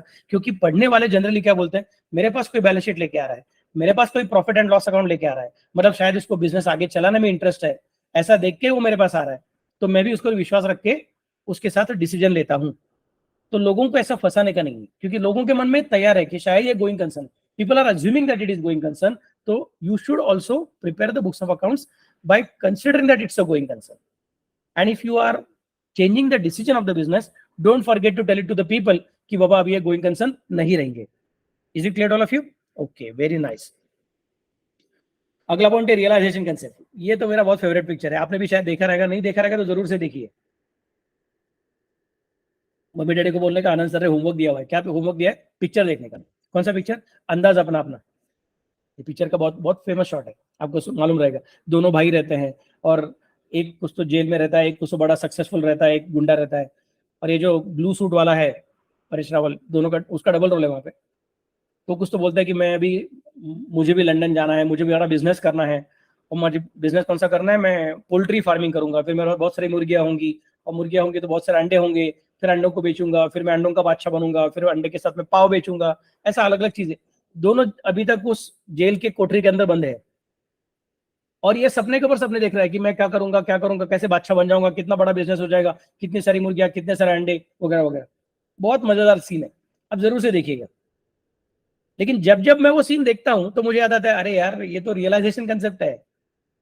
मन में ही सोचते बैठ रहा है कि बस इतना सब हो जाएगा, इतना सब हो जाएगा। हमने इनफैक्ट इसके पहले कंजर्वेटिज्म में भी ये सीखा था। क्या सीखा था?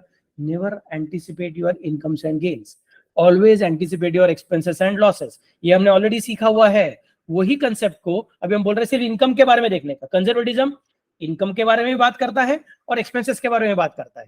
बोलता है कि इनकम को एंटिसिपेट मत करो, एक्सपेंसेस को एंटिसिपेट करो, ये दोनों को बोलोगे तो बन जाता है कंजर्वेटिज्म। और रियलाइजेशन का मतलब क्या है? रियलाइजेशन मतलब सिर्फ इनकम के बारे में बात करता है।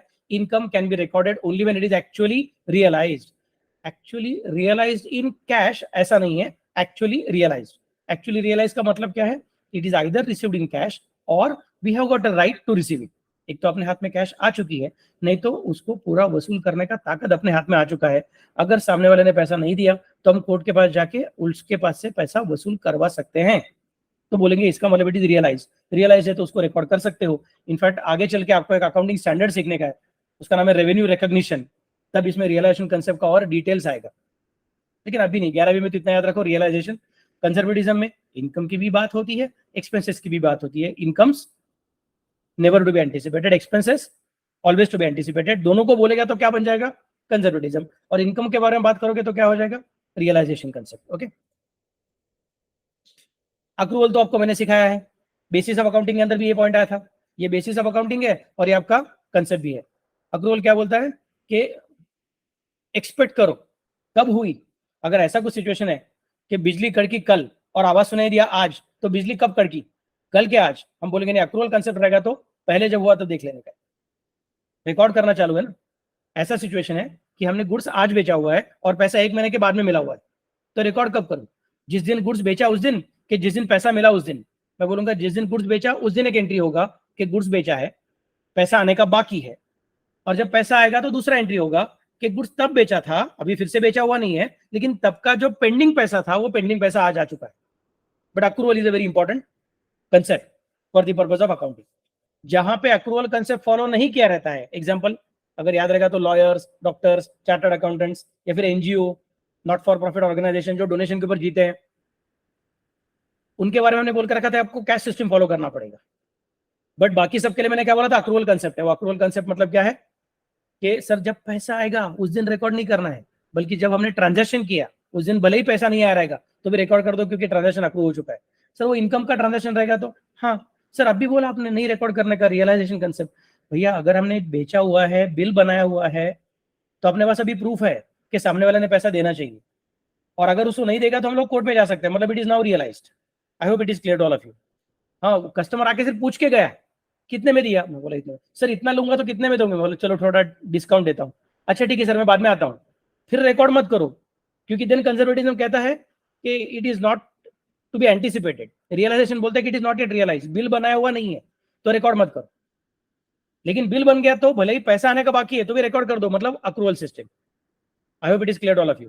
कंजर्वेटिज्म, रियलाइजेशन, अक्रूवल, तीनों एक दूसरे के लाइन में खड़े हुए हैं।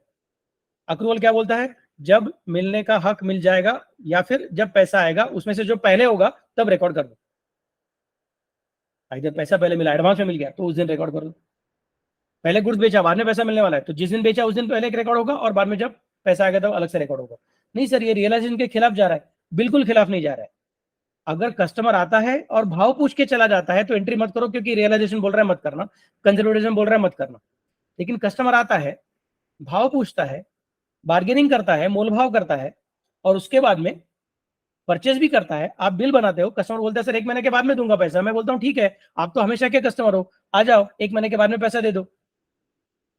तो सर रिकॉर्ड कब करूं? 1 महीने के बाद जब पैसा आएगा तब, कि जब आज गुड्स बेचा तब? मैं बोलूंगा अभी आज रिकॉर्ड कर देना, 1 महीने के बाद में जब पैसा आएगा तो और एक एंट्री करना पैसा आने का। सर ऐसा कैसे हो गया?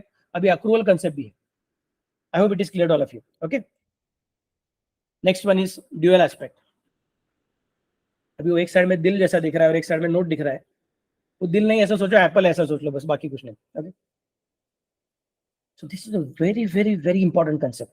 ये अपना फ्रा लुका पैसियोली का कंट्रीब्यूशन अपने लिए। उसने बोला हर एक ट्रांजैक्शन में हमेशा दो चीजें होती है। आई रिपीट, हर एक ट्रांजैक्शन में हमेशा दो चीजें होती है। नहीं सर, दो चीजें किधर? मैं दुकान में गया, शक्कर लेके आया तो एक ही चीज हुई।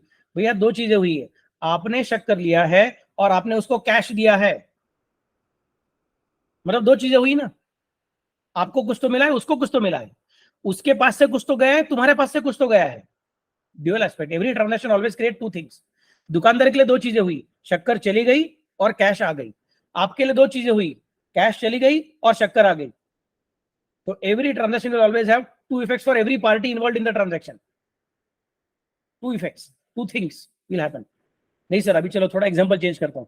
मैं दुकान में गया, शक्कर लिया 1 किलो और दुकानदार को बोला बाद में पैसा देता हूं। तो सर देखो, शक्कर तो आ गई लेकिन कुछ गया ही नहीं, मतलब सिंगल एस्पेक्ट हो गया, ड्यूअल एस्पेक्ट हुआ नहीं। ऐसा नहीं है, अभी भी ड्यूअल एस्पेक्ट हो गया है। जब आप दुकान में गए थे तो आपके सिर पे किसी का पैसा उधार नहीं था।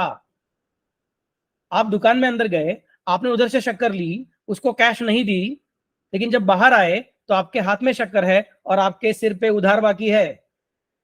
दुकानदार के लिए शक्कर चली गई है और एक कस्टमर 1 महीने के अंदर पैसा देने वाला है, डेटर बन चुका है।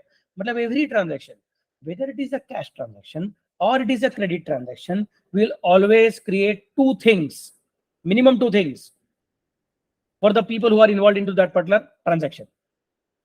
सर मिनिमम क्यों बोला आपने? हमेशा दो चीजें ही होती है, बट उसका कभी कभी 3-4 अकाउंट्स अफेक्ट हो सकता है, इसलिए मैंने मिनिमम शब्द यूज किया था। याद रखो, every transaction will create two effects for every party involve in the transaction. तो दुकानदार के लिए भी दो इफेक्ट क्रिएट हो गए थे, शक्कर चली गई, कैश आ गई। आपके लिए दो इफेक्ट तैयार हो गए, कैश चली गई, शक्कर आ चुकी है, या फिर शक्कर आ चुकी है, कैश देने का बाकी है, उधार सिर पे चढ़ गया। दुकानदार के लिए शक्कर चली गई है, कैश आई नहीं है, कैश बॉक्स खाली है और शक्कर चली गई है, लेकिन फिर भी एक कस्टमर अपना डेटर बन चुका है। So every transaction will always create two effects, every transaction. नहीं सर, मैं बस का टिकट निकाला तो मैंने पैसा दिया, मुझे सिर्फ टिकट मिला सर, मेरा गांधी भवन चला गया और मेरे हाथ में सिर्फ बस का टिकट है। मैं बोलूंगा नहीं राजा, तुझे सर्विस मिला ना, सिनेमा का टिकट निकाला तो 3 घंटा आप थिएटर में जाके मस्त से बैठे पिक्चर देखा ना, तो आपने सर्विस लिया और आपने पैसा दिया। आई hope it is clear all of you. Bank loan लिया तो पैसा बैंक का आज मिला और बाद में हर महीने में थोड़ा थोड़ा पैसा दूंगा, साथ में इंटरेस्ट भी दे दूंगा। तो आज मेरे ऊपर कर्जा चढ़ गया और मेरे पास कैश आ गई। जब मैंने बैंक का लोन लिया तो आज के दिन दो ट्रांजैक्शन, दो इफेक्ट, कैश आ चुकी है, मेरा बैंक अकाउंट बढ़ गया है, but at the same time सिर पे लोन चढ़ गया है। और बैंकर के लिए कैश चली गई है लेकिन एक कस्टमर डेटर बन चुका है। Every transaction by default, not with an exception, एक भी एक्सेप्शन नहीं इस रूल को, everywhere the same thing will happen, every transaction will create dual aspect. Dual aspect का मतलब क्या है? ड्यूअल एस्पेक्ट का मतलब है every transaction will create two effects for all the parties involved. इसके टू इफेक्ट्स अलग रहेंगे, उसके टू इफेक्ट्स अलग रहेंगे, क्योंकि दोनों अलग अलग जगह पे खड़े हैं, दोनों का अलग अलग रिलेशन है एक दूसरे के साथ। एक बोरोवर है, एक लेंडर है, एक बायर है, एक सेलर है, एक सर्विस कंज्यूमर है, एक सर्विस प्रोवाइडर है, तो रिलेशन अलग अलग रहेंगे। तो इसका ड्यूअल इफेक्ट और उसका ड्यूअल इफेक्ट सेम रहेगा ऐसा नहीं है। सर मेरे पास क्रेडिटर आ गया, मेरे सिर पे उधार चढ़ गया, आपके सिर पे भी उधार चढ़ना चाहिए। नहीं बाबा, मेरे सिर पे उधर चढ़ गया और आपके पास एक डेटर बन चुका रहेगा, वो अपोजिट रह सकता है बट डबल इफेक्ट होगा. This is the most important thing. This was observed by Fra Luca Pacioli, and then he created the language, he created the rules for bookkeeping and accountancy. Okay.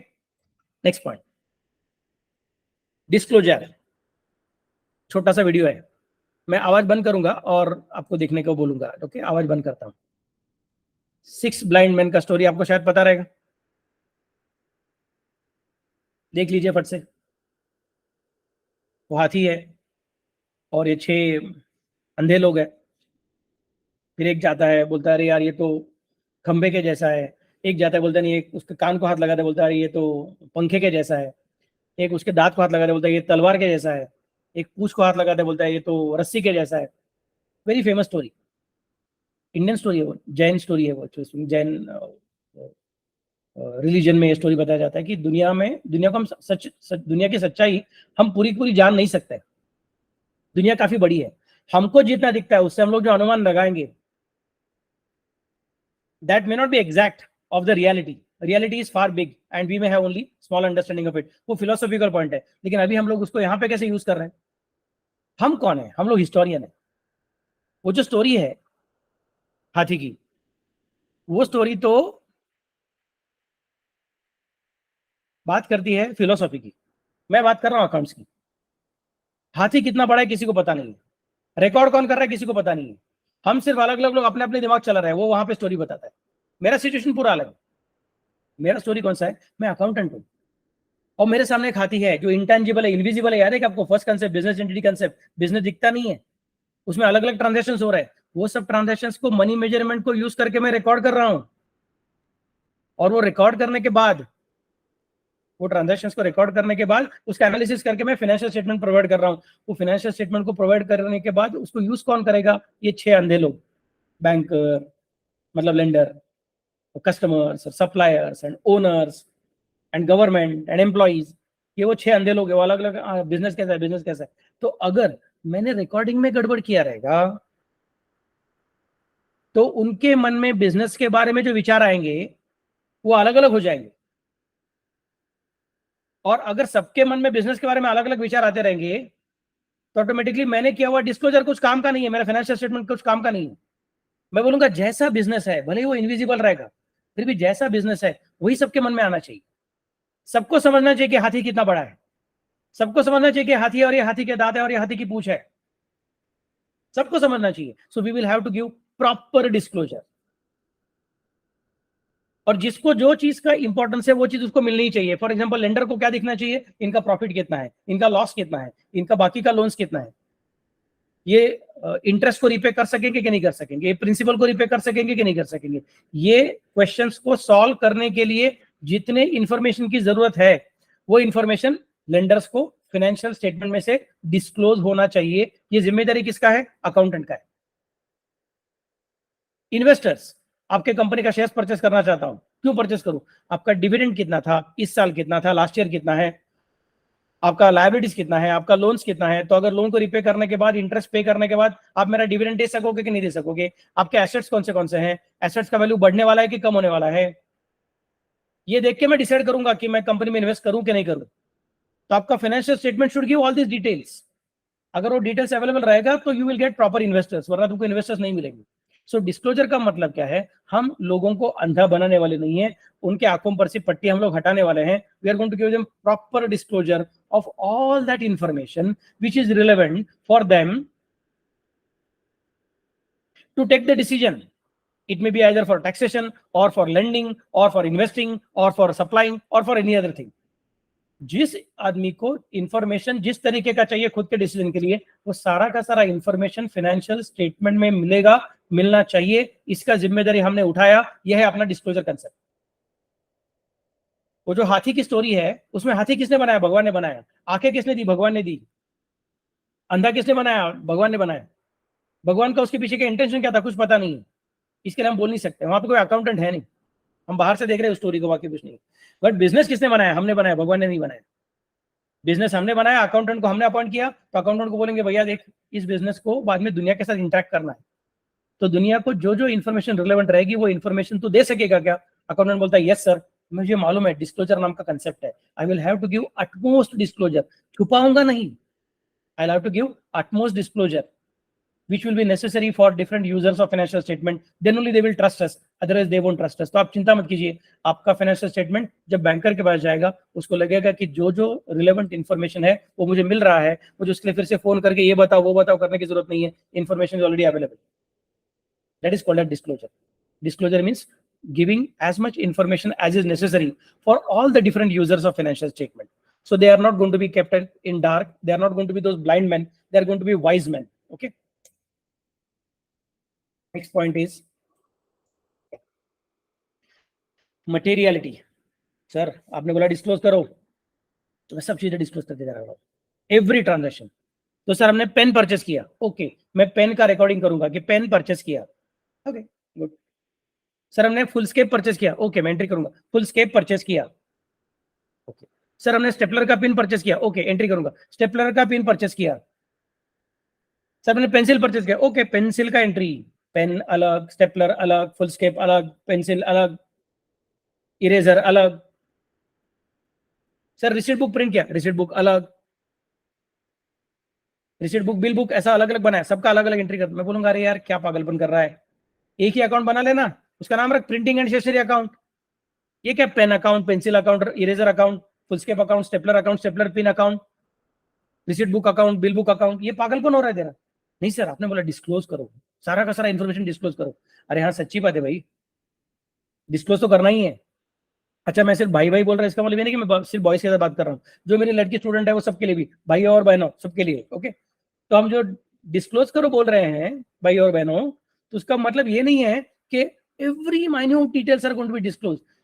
Disclose करते वक्त याद रखना what is material that should be disclose. मतलब अगर मैं ऐसा बोला कि पेन परचेस किया, पेंसिल परचेस किया, फुल स्केप परचेस किया, स्टेपलर परचेस किया, स्टेपलर पिन परचेस किया, बिल बुक प्रिंट किया, रिसीट बुक प्रिंट किया, ऐसा अलग अलग बताऊंगा तो पढ़ने वाले के मन में जो विचार आएंगे उसके जगह पे मैं बोला सर प्रिंटिंग एंड स्टेशनरी का सब मिला के इतना खर्चा हुआ, तो उसके मन में जो विचार आएंगे इसमें अगर कुछ फर्क नहीं पड़ता रहेगा तो खाली फुकट माइन्यूट डिटेल्स देके लोगों को कंफ्यूज मत करना. देन यू गिव मोटा मोटा डिटेल्स. डिस्क्लोजर तो कंपलसरी है, बट इसका मतलब ये नहीं है कि डिस्क्लोज करने के नाम पे तुम लोगों को कंफ्यूज करोगे माइन्यूट डिटेल्स देते हुए. हमको उधर कुछ माइक्रोस्कोप लेके हर एक ट्रांजेक्शन को देखते बैठने का नहीं है. हमको उनको बोलना है कि जो जो मटेरियल है वो आपके सामने रखा हुआ है, जो जो इमटेरियल आहे जे महत्वाचं आहे ते मी दाखवलेलं आहे, जे बिनमहत्वाचं आहे मग ते दाखवलं काय नाही दाखवलं काय तुम्हाला काही फरक पडणार नाही. तुमचं ओपिनियन सेम राहील. अशा गोष्टी आम्ही उगाच मग दाखवून तुम्हाला कन्फ्यूज करत नाही आहोत, इन्फॉर्मेशन ओव्हरलोड करत नाही आहोत. That is called as materiality. So accountant बोलेगा सर मैं बैलेंस मेंटेन करूंगा, fine balance. That's why accountancy is called as an art, because you are required to maintain this balance. You need to disclose everything what is material. You need not disclose anything which is immaterial. Materiality का मतलब क्या है? Microscope लेके हर एक transaction को अलग अलग देखने की जरूरत नहीं है. उसी चीजों को डिटेल में बताना, जिसको बताया तो अलग इंप्रेशन, नहीं बताया तो अलग इंप्रेशन क्रिएट होगा, तो वो मटेरियल है उसको बताना ही पड़ेगा. और जिस चीज को बताया तो भी वही इंप्रेशन, नहीं बताया तो भी वही इंप्रेशन, तो इन दैट केस वो मटेरियल है. फिर उसको ज्यादा डिटेल में देके लोगों को कंफ्यूज करने की जरूरत नहीं है. This is the next concept which accountants follow. And now last concept, matching concept. मुझे चेक करना है प्रॉफिट कितना हुआ, मुझे चेक करना है लॉस कितना हुआ. तो प्रॉफिट लॉस कैसे समझ में आता है? कॉस्ट कितनी है और सेलिंग प्राइस कितनी है, इन दोनों के बीच का difference is equal to profit और लॉस. सेलिंग प्राइस ज्यादा कॉस्ट कम मतलब प्रॉफिट, कॉस्ट ज्यादा सेलिंग प्राइस कम मतलब लॉस. तो सर अच्छा है ना, हम लोग क्या करेंगे, कॉस्ट चेक करेंगे और सेलिंग प्राइस चेक करेंगे और प्रॉफिट समझेगा. हाँ वो अच्छी बात है, लेकिन जरा गड़बड़ है. मैं सुबह, हमारा किराना माल का दुकान है, 1 किलो गेहूं बेचो किसी को बेचा, फिर 1 किलो शक्कर बेचा. शक्कर कितना है मेरे पास, 100 किलो का बड़ा गोनी लाके रखा हुआ है मैंने, पैकेट लाके रखा है, सैक लाके रखा है, और बेच रहा हूं कितना 1 किलो. तो सर 1 किलो शक्कर का प्रॉफिट हुआ क्या लॉस हुआ कैसे कैलकुलेट करने का? मैं बोलूंगा हाँ ठीक है, तो 1 किलो शक्कर परचेस कितने में किया था, 100 किलो का गोनी था, उसका इतना इतना रेट था, और 1 किलो अभी इतने में बेचा, सर प्रॉफिट हो गया. मैं बोलूंगा अरे राजा तू सिर्फ शक्कर की कीमत को सेलिंग प्राइस के साथ कंपेयर कर रहा है, लेकिन तू भूल रहा है दुकान का रेंट है वो खर्चा, लाइट बिल है वो खर्चा.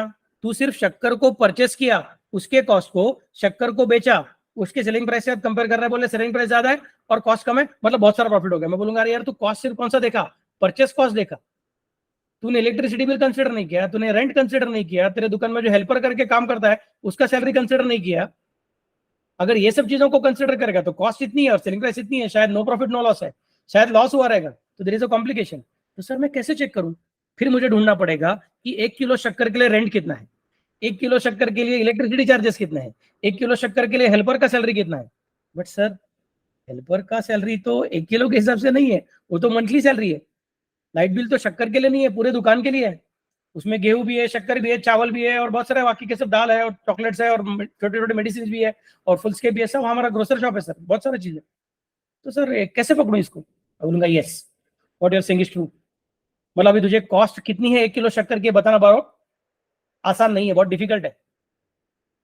ये रेंट किसका है? तो सारे के सारे दुकान का रेंट है, उसके अंदर गेहूं है, चावल है, दाल है, शक्कर है, सब दुनिया भर का चीज है। कैसे बताएगा प्रॉफिट हुआ कि लॉस हुआ? तो सर फिर जाने दो, हम बता ही नहीं सकेंगे प्रॉफिट हुआ कि लॉस हुआ। गड़बड़ हो गई, इतना सब हमने अकाउंट्स इतना दुनिया भर का कंसेप्ट सीखा, अल्टीमेटली समझ में आ रहा है कि बता नहीं सकते। मैं बोलूंगा नहीं नहीं, इफ यू कैनॉट, देखिए क्या मस्त आइडिया है, अकाउंटेंट्स मतलब extraordinary people, beautiful logic, beautiful logic. बोलते हैं अगर आप 1 1 किलो शक्कर का कॉस्ट एसरटेन नहीं कर सकते हो, इसके लिए 1 किलो शक्कर के सेलिंग प्राइस के साथ 1 किलो शक्कर के कॉस्ट को कंपेयर करना पॉसिबल नहीं है, प्रॉफिट लॉस कैलकुलेट करना पॉसिबल नहीं है, दोनों को मैच करना पॉसिबल नहीं है। टेंशन मत लो, फिर ऐसा करो साल भर में, क्योंकि हमने अकाउंटिंग पीरियड बोला था अगर याद रहेगा तो, साल भर में कितना शक्कर का परचेस का खर्चा हुआ, साल भर में कितना रेंट पे किया, साल भर में कितना इलेक्ट्रिसिटी चार्जेस, साल भर में कितना हेल्पर का चार्जेस, सबको लिख दो पहले। तो साल भर का खर्चा, अभी तुमने 1 किलो को भूल गए, अब तुम पीरियड को देख रहे हो, साल भर के खर्चे को साल भर के इनकम के साथ कंपेयर करो। 1 1 किलो का इनकम मत देखो, अभी साल भर का इनकम एंड साल भर का खर्चा, तो now they can be matched because now they are talking about same period. पहले क्या था, selling price was of 1 kilo but cost was not talking about entire 1 kilo. Reason, अपने को रेंट पर केजी मालूम नहीं है, इलेक्ट्रिसिटी पर केजी मालूम नहीं है, हेल्पर सैलरी पर केजी मालूम नहीं है। अभी टेंशन नहीं, हम बोलेंगे पर केजी हेल्पर देखो ही मत, पर केजी रेंट देखो ही मत।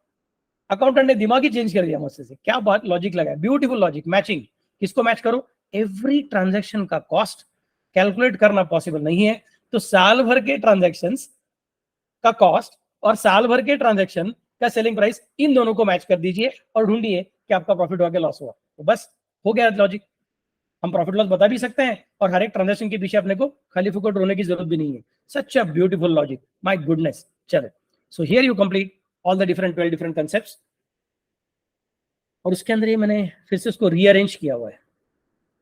उसमें जो 3 लोग हैं ना, गोइंग कंसर्न मतलब बिजनेस चल रहा है ऐसा लोग मन में सोच के आपका फाइनेंशियल स्टेटमेंट पढ़ते हैं। कंसिस्टेंसी मतलब वो अपना स्विमिंग टैंक वाला, गोइंग कंसर्न मतलब जेम्स बॉन्ड वाला। कंसिस्टेंसी मतलब क्या है, वो भाग के स्विमिंग टैंक में उड़ी मारता है वो वाला।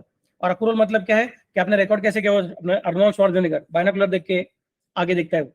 ये 3 चीजों को हम लोग एक्चुअली कंसेप्ट नहीं बोलते हैं, 11वीं के बुक्स में कंसेप्ट ही बोला है, तो आप इसको 11वीं के टाइम कंसेप्ट ही बोलो। लेकिन याद रखो ये 3 चीजें एक्चुअली कंसेप्ट नहीं है, ये 3 चीजें फंडामेंटल अकाउंटिंग अजम्पशंस है। शब्द ठीक से याद रखना, फंडामेंटल अकाउंटिंग अजम्पशंस है। ये बहुत इंपॉर्टेंट वर्ड है, फंडामेंटल अकाउंटिंग अजम्पशंस, बहुत इंपॉर्टेंट वर्ड है। What is the meaning of that? मतलब reader of the financial statement always has the assumption that मैं जिसका फाइनेंशियल स्टेटमेंट पढ़ रहा हूं, देख रहा हूं, एनालाइज कर रहा हूं, वो फाइनेंशियल स्टेटमेंट किसका है? चलने वाले बिजनेस का है। जो बिजनेस कल बंद होने वाला है उसका फाइनेंशियल स्टेटमेंट नहीं है। और अगर सपोज ये बिजनेस कल बंद होने वाला रहेगा तो अकाउंटेंट नीचे नोट देगा कि भैया हम लोगों का बिजनेस को आप पढ़ने वाले रहोगे तो याद रखना ये बंद होने वाला बिजनेस है। मतलब ये अजम्पशन है, पढ़ने वाले को ऑलरेडी मन में इस तैयार है कि मैं किसको देख रहा हूँ। जब हम शादी.com पे जाएंगे, अभी आप तो बहुत यंग हो, लेकिन आज से एक 10 साल के बाद आप चार्टर्ड अकाउंटेंट बन गए, बड़े बिजनेसमैन बन गए, सक्सेसफुल बन गए, शादी वादी करने का सोचोगे, शादी.com पे जाओगे, वहां पे आपको एक प्रोफाइल दिख रहा है, तो आप क्या सोचोगे, इसको शादी करनी है, इसके लिए प्रोफाइल डाला हुआ है यहाँ पे। सिंपल ना। नौकरी.com पे जाओगे जॉब करने के लिए, तो कंपनी का एचआर डिपार्टमेंट का आदमी रहेगा, बोलेगा अरे नौकरी.com पे प्रोफाइल दिख रहा है, मतलब इसको जॉब करने में इंटरेस्ट है। वैसे ही अगर कोई फाइनेंशियल स्टेटमेंट देख रहा है तो वो मन में सोच के देखता है कि मैं जिसको देख रहा हूँ वो कौन है, गोइंग कंसर्न। तो अगर तुम्हारा गोइंग कंसर्न नहीं रहेगा तो तुमको उसको बताना पड़ेगा भैया ये गोइंग कंसर्न नहीं है। वरना बाय डिफॉल्ट उनके मन में रहता ही है कि गोइंग कंसर्न रहेगा। कंसिस्टेंसी, जब वो देखता है तो उसके मन में क्या है कि if they are following a particular method for stock valuation, particular method for depreciation, तो ये इस साल फॉलो किया है, मतलब इसके पिछले साल भी यही था, उसके पिछले साल भी यही था, ये उनका अजम्पशन है। तो अगर तुमने चेंज किया रहेगा तो तुमको बताना जरूरी है कि आप मन में ये सोच के चल रहे हो कि आज ये दिख रहा है मतलब पहले भी यही था, नहीं नहीं पहले अलग था, बताना पड़ेगा आपको। एंड तीसरा कौन है? अक्रूवल, कि आप जो देख रहे हो मतलब lawyer, chartered accountant, doctor, NGO, उनको बताना पड़ेगा कि हमारा जो फाइनेंशियल स्टेटमेंट है, आप इसको देख के बोलोगे अरे हाँ अच्छा इसका मतलब इतना इनकम है, शायद हमारा इनकम ज्यादा भी रह सकता है बट हमने उसको ही रिकॉर्ड किया है जो कैश सिस्टम पे आया हुआ है, तो हमारा और इनकम रह सकता है जिसका हमने बिल बनाया नहीं है, पैसा अभी तक आने का गारंटी इसके लिए लिखा हुआ नहीं है।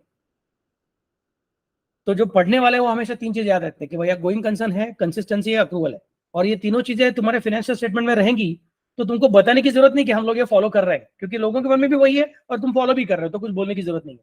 हाँ, लेकिन लोगों के मन में ये है और तुम इसको फॉलो नहीं करते रहोगे तो तुम्हारी जिम्मेदारी है बताना कि these financial statements are prepared by ignoring और by changing this particular assumption. ये तीन अजम्पशंस है, बाकी के कंसेप्ट है। और 11वीं में इन तीनों को भी कंसेप्ट ही बोलते हैं, बट इसमें छोटा सा फर्क है। कंसेप्ट मतलब क्या है? एक ऐसी चीज जो कोई ये कंसेप्ट यूज कर सकता है, कोई दूसरा कंसेप्ट यूज कर सकता है, हो सकता है, पॉसिबल है। पर अजम्पशन मतलब पढ़ने वाले के मन में ये चीज है, ये बनाने वाले को पता रहना चाहिए, तो पढ़ने वाले को नुकसान नहीं होना चाहिए, उसको फंसाना नहीं चाहिए, उसको डिसीव नहीं करना है। इसके लिए अगर हम इसमें से कुछ चेंज करते हैं तो उनको बताना पड़ता है कि भैया ये चीज आप अज्यूम करके मत चलो, हम थोड़े अलग हैं, हमको उनमें मत गिनिएगा, हम अलग हैं, ये बताना पड़ता है। Okay, so these are the points which I wanted to discuss in today's lecture. Here I complete my today's lecture, and in the next lecture, which is going to be the last lecture, I'm going to talk about the accounting standards, which again is a very important lecture. 11वीं में उसका और question आने का chances बहुत ही कम है। अगर आप बहुत इंपॉर्टेंट कॉलेज जाते रहोगे, आपका कॉलेज बहुत अच्छा वाला कॉलेज रहेगा, मुंबई का, नहीं तो पुणे का, नहीं तो आपके शहर का कोई तो सबसे अच्छा डिफिकल्ट बहुत ब्रिलियंट स्टूडेंट्स का कॉलेज रहेगा, तो देयर इज अ चांस कि उसमें अकाउंटिंग स्टैंडर्ड के ऊपर भी क्वेश्चन आएगा। लेकिन आप कॉलेज के हिसाब से मत पढ़ाई करो, आप सब्जेक्ट के हिसाब से पढ़ाई करो। आपको तो अपने जिंदगी में सक्सेसफुल होना है और इसके लिए मैं आपके साथ हूँ। ओके, सो कल मिलेंगे for the next lecture, that is accounting standard, और फिर ये टॉपिक खत्म हो जाएगा। फिर सेकंड टॉपिक चालू करूंगा, तब उसमें प्रैक्टिकल पॉइंट्स आने वाले हैं। चलो then, bye bye, see you, good night.